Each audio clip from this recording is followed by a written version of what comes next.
It's Rob. We've got a couple of interesting pens recently. I must admit, Jinhao.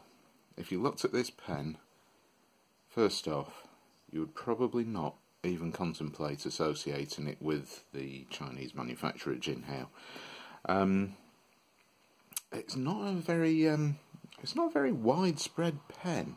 Certainly you look at things like the Jinhao X450, X750 and all the rest, and yeah, they're all over eBay. If you type in fountain pen and search for the lowest possible price, you're going to at some point very quickly discover Jinhao pens. This is the Jinhao 126 and it is not a very common pen, and it doesn't even look like Jinhao's standard design. It doesn't follow any of their design strategies as far as I can tell. It is quite a unique looking pen from certainly Jinhao anyway. What makes this interesting is the fact that it actually feels and works like a very high-end pen. The price is going to come as a bit of a shock to you, because for a Jinhao pen it's all metal, it's quite stylish. It's only, I paid £1.96, including shipping from China from eBay. So it is certainly no more expensive. It's a very, very inexpensive pen.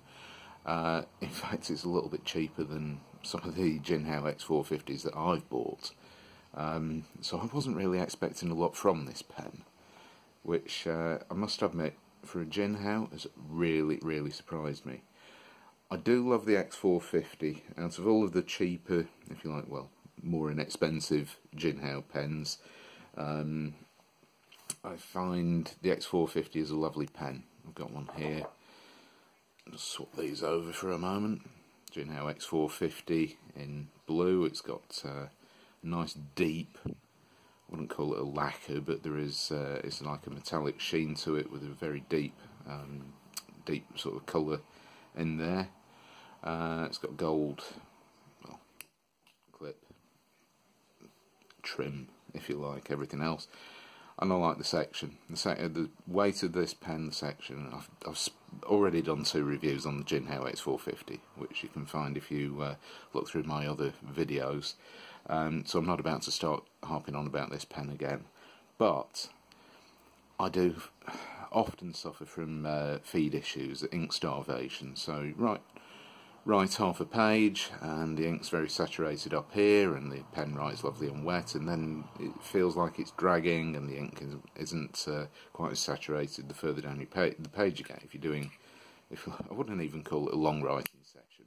Half a page is not a long writing session. So anyway, I have had reservations about Jinhao pens for a little while now, so this pen, the Jinhao 126, has sat around pretty much waiting for an opportunity to be used, and this Jinhao X450 has been in my pen rotation at work for months, many months, so I fancied a change. So I thought, let's ink this thing up and see what it's like, and I've been really pleasantly surprised. I'm not aware of it coming in any other colours other than black. I think there is also a silver version or a chrome version. It's a piano black. It's glossy. It's not particularly high gloss, but you know, it is what it is. It's high gloss, chrome accents all over.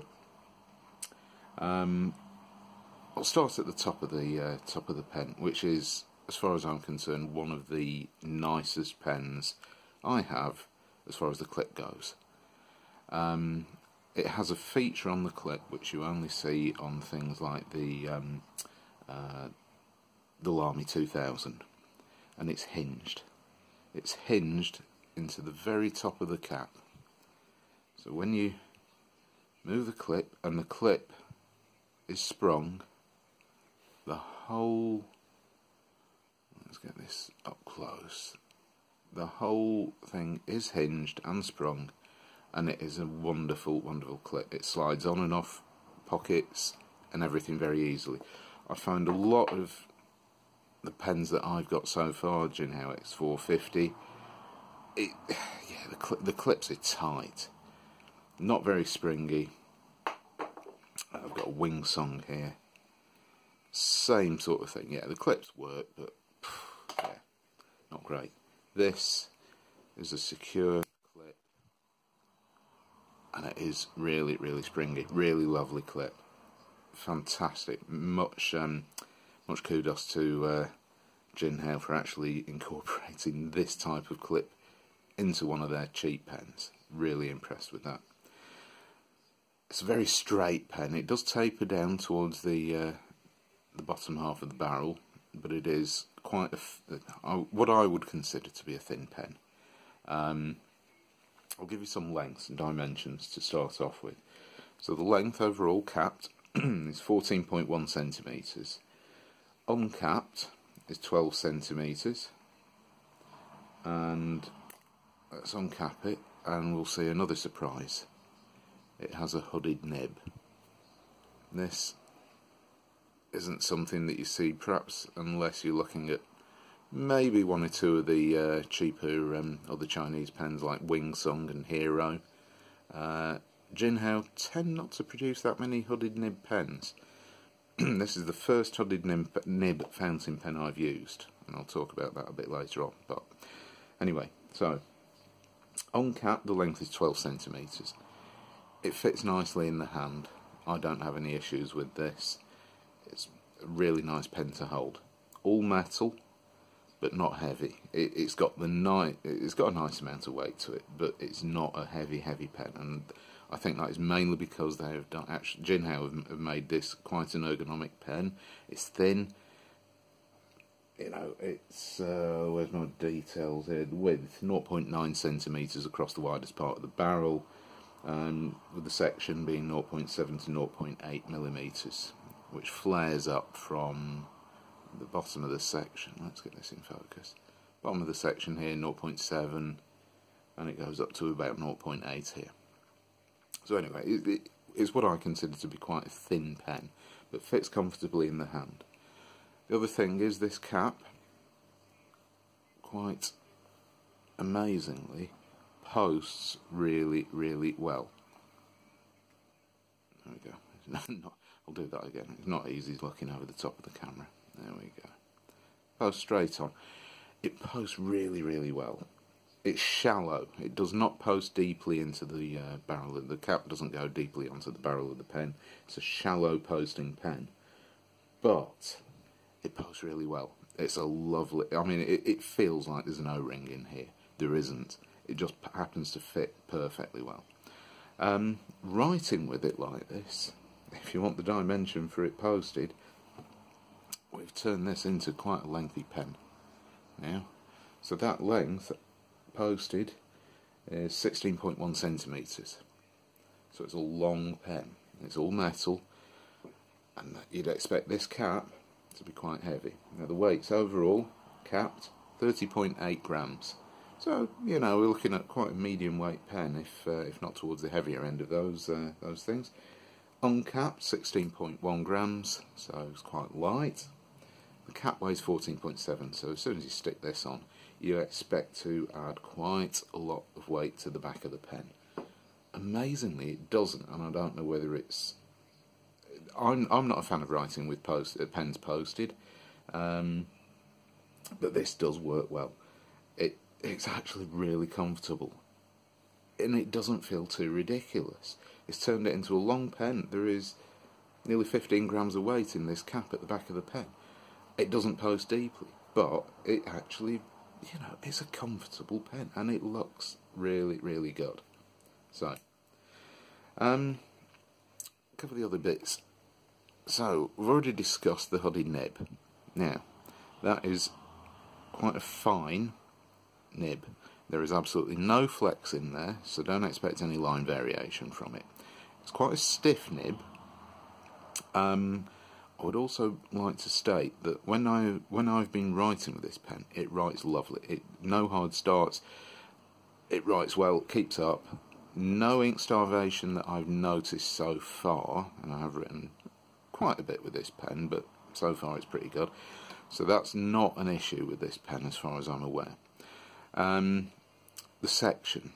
It's metal, all metal section, so you're getting a nice metal section with a ridge at the bottom of the section before the HUD, and a couple of what I would describe more as, if you like, cosmetic indentations, bands, whatever you want to call them. They're not really going to stop your fingers from slipping down the end of the section. Now, one thing with this, I don't find this slippery, but I was in a meeting the other day and playing around with this pen, just holding on to it, and it was quite warm in the room, and I did notice that this, if you like, piano black finish does get a little bit slippery. So I'm quite glad that I chose to get rid of the that actual colour on the metal section here and just have plain metal, which works well. So quite happy with that. It comes with a standard international cartridge converter included. It's £1.91, including shipping, including an international standard international cartridge converter. It is this one. I don't know whether they're always supplied like this way, but this is one of the push me pull you types. It's got a sliding piston, so there's no piston turning knob for the actual converter. You have to push down a little slider which pushes the plunger up and down. I don't like those particularly. I think they feel cheap.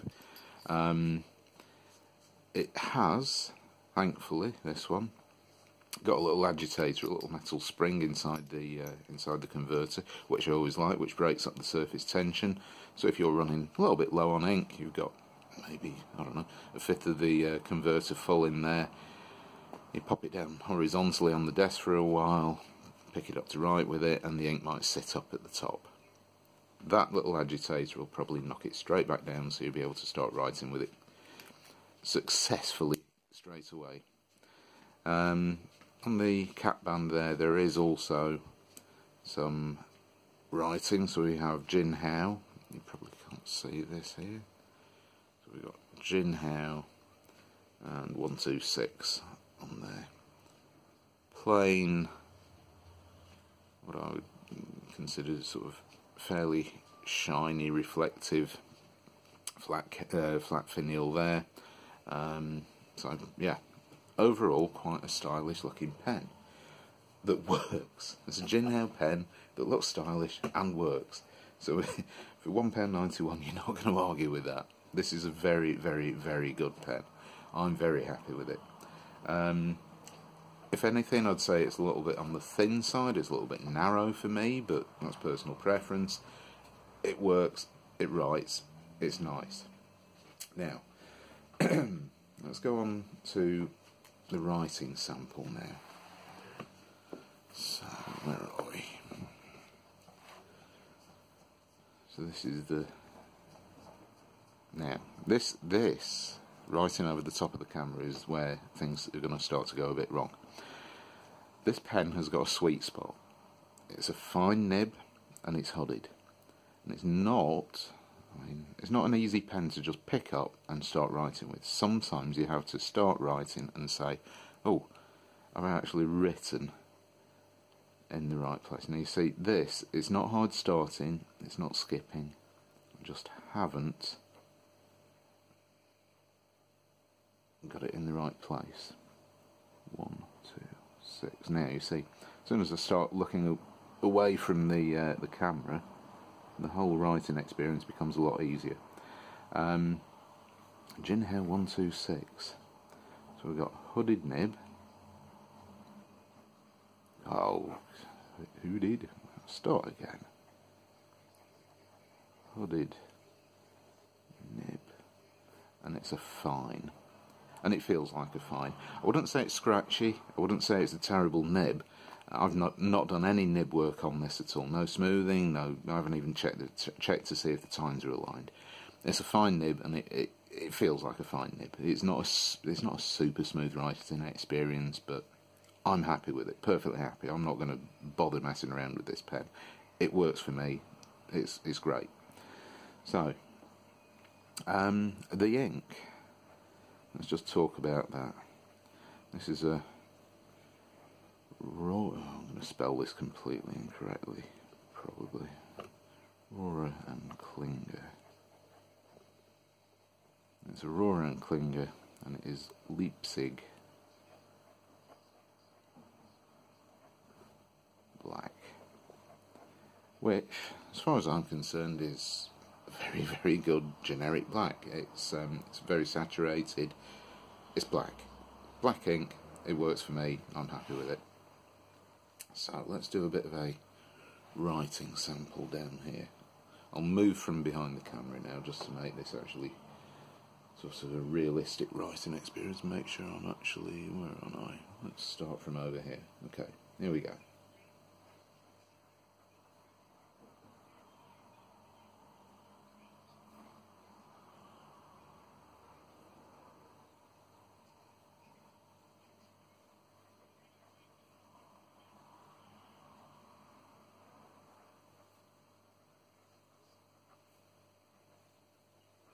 There we go.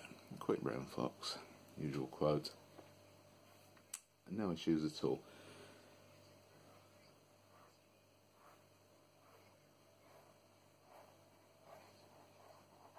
Yeah, you can hear a little bit of the feedback on the from the paper and the nib, but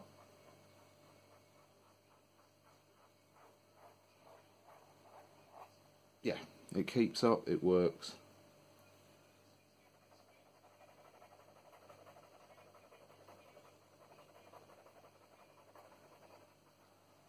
No issues there at all, keeping up. It's me a test. Yeah. It's quite a... I wouldn't say it's a very, very, very juicy writer, but it's certainly got excellent flow. And I like a wet pen, so I'm really, really happy with this. It's a very good pen. I was actually really, really surprised. I've tried quite a lot of Jinhao pens. Let's move this back in the frame. There we go. I have tried quite a lot of Jinhao pens, and some I've been very, very impressed with. Some I've not been impressed with at all.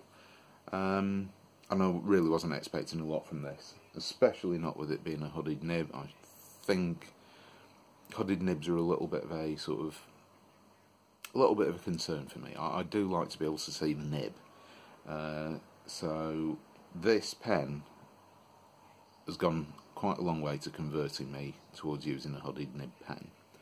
But then again, I paid £1.91 for this pen. I keep mentioning that because it's important. This is a very good looking pen. It's well engineered, it's all metal, it's not cheap. It comes with a cartridge converter. It included the shipping cost. It's got a sprung, hinged cap, and more to the point, it isn't some sort of rip-off. It's not a Chinese rip-off of one of the other well-known, well-respected brands. I mean, yeah, okay, so the hinge clip, you could say possibly, you know, Lamy 2000. It doesn't look like a Lamy 2000. It's hooded nib, yeah, okay, so, you know, it writes like a pen. Well, what are you going to do? So, you know, every single pen happens to be a knockoff of some other pen. I mean, the first fountain pens, I mean, that, you know, I'm not getting into this debate. It's a good pen. I'm really happy with it. If you've not heard of the Jinhao 126, then I would certainly recommend that if you're into the cheap Chinese fountain pens, you seek it out. Give it a go. See what you think, and if you do try it out, let me know what you think in the comments, because I'd really, really like to hear and see what other people think about this pen. For me, yeah, I think this is probably going to end up in my pen rotation, certainly at work, for a very, very long time. It's a good looking pen. It's cheap enough not to worry too much about. It writes well. The hooded nib, also, one other point, because it's a hooded nib, I work in an office environment with oppressive air conditioning. In the middle of summer, it's ice cold and it's blowing directly down onto my desk, and in the middle of winter, it's about 23 degrees if I leave IT to adjust the controller, because for some reason they've got access to it. So unless I complain, nothing ever happens, and the place is baking. It's like sitting under a hand drive. So if you've got a standard nib, like on this Jinhao X450, and you've got air blowing constantly down onto that, it's going to dry the thing out within seconds. Hard starts are plenty. So it'll be interesting to see, certainly in summer, when the air conditioning's on, and also next time I'm sitting directly under the air conditioning at my desk, whether this hooded nib actually helps a bit with that. One of the point to note is the cap is very nice. It pops on, off securely. Nice little click, simple operation. Very, very happy. This pen is ticking all of my boxes. I'm really, really pleased with it. So, Jinhao 126, check it out, see what you think, let me know in the comments, and have fun with your pens. Thanks for watching.